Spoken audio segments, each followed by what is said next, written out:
이렇게 각종 경제 지표에 빨간불이 켜지면서 특히 자영업자, 소상공인들에게 직격탄이 되고 있습니다. 내수 침체로 장사는 안 되는데 인건비 부담은 갈수록 커지고 있기 때문이죠. 그래서 정부가 이들에 대한 세무조사를 면제해 주기로 했습니다. 얼마나 실효성이 있을까요? 소장님.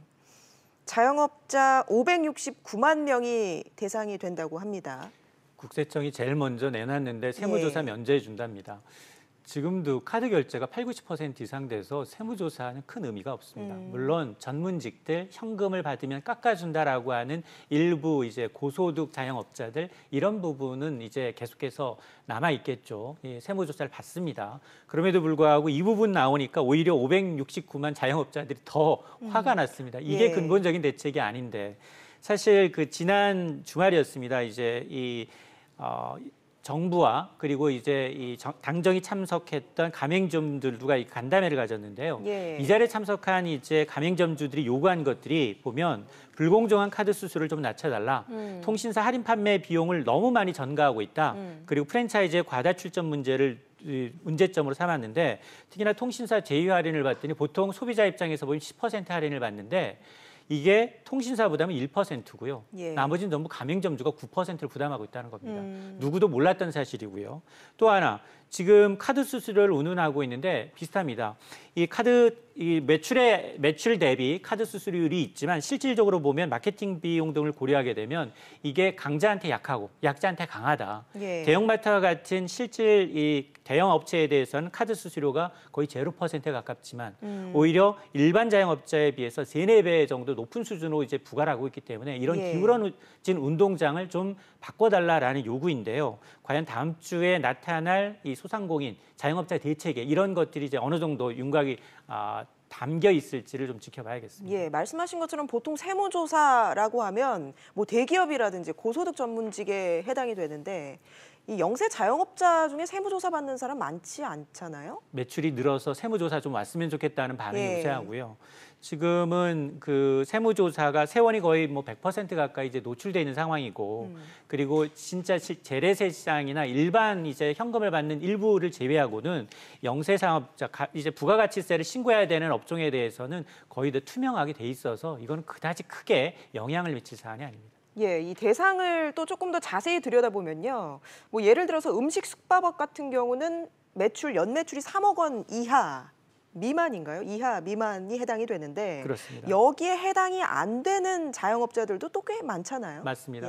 서비스업은 1억 5천만 원 이하, 그리고 이제 말씀하신 것처럼 음식점의 경우에는 3억 원 이제 가이드라인을 제시를 하고 있는데 이게 그 매출이 계속해서 매출이 늘면서 세금을 더 냈을 경우 이제 면세한도 혹은 지난해보다 세금을 덜 내기 위해서 이제 꼼수를 부릴 수는 있겠지만 그러나 지금 매출이 정체되거나 아니면 인건비를 더 줄여야 하나 아니면 매장을 축소해야 되나 인건비를 줄이는 대신에 가족 인력을 대용해야 되나 아니면 이 사업을 전부 접어야 하나 이런 고민을 하고 있는 상황에서 세무조사 면제해 줄게라는 이 당근책이 될 수 없다라는 것은 이게 뭐 그 누구도 부인할 수 없는 사실입니다. 말씀하신 것처럼 뭐 자영업자들 사이에서는 요즘에 세무조사가 무서운 게 아니라 인건비가 더 무섭다 이런 얘기가 나온다고 하는데 정부가 다음 주에 소상공인 대책을 이제 내놓는다고 하잖아요. 맞습니다. 여기에 좀 뭐 실효성 있는 대책들이 담길 수 있을까요? 일단 영세 자영업자의 부가세 부담을 낮춰주기 위해서 지금 부가가치세 면세 대상 영세 사업자 기준이 연매출 2,400만 원입니다. 이것을 3천만 원 이하로 확대하는 방안 이게 거론되고 있고요. 그리고 임대차 보호법상 적용 대상을 늘리기 위해서 환산 보증금 기준액을 상한하는 방안도 추진이 되고요. 또 상가 건물 임대차 보호법 이게 족발집 사장님이 이제 사건과 관련해서 이 적용도 이제 기존에 5년이었던 임대차 기간을 10년으로 또 이제 상향하는 방향 이런 것들이 이제 고려가 되고 있고요. 이외에도 지금 가장 주목하고 있는 게 사실 편의점입니다. 화면에도 나가고 있네요. 거리 제한. 맞습니다. 편의점 업계가 그동안 요구해왔던 근접 출점 제한 방안을 보면 사실은 2014년까지만 하더라도 동일 이제 편의점의 경우에는 동일 브랜드의 경우에는 250m 거리 제한을 두었었는데 이게 없어지면서 지금 사실 저희 아파트 주변만 하더라도 같은 상호의 편의점이 5개가 더덕더덕 붙어 있습니다. 그런 걸 지금은 다른 브랜드 간에도 제약 없이 근접 출점하고 있는데 이 때문에 가맹점주들의 피해가 크다.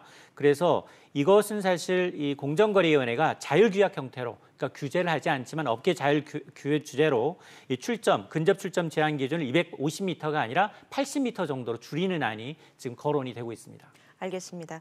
오늘 말씀 여기까지 듣겠습니다. 이인철 참 좋은 경제 연구소장이었습니다. 고맙습니다.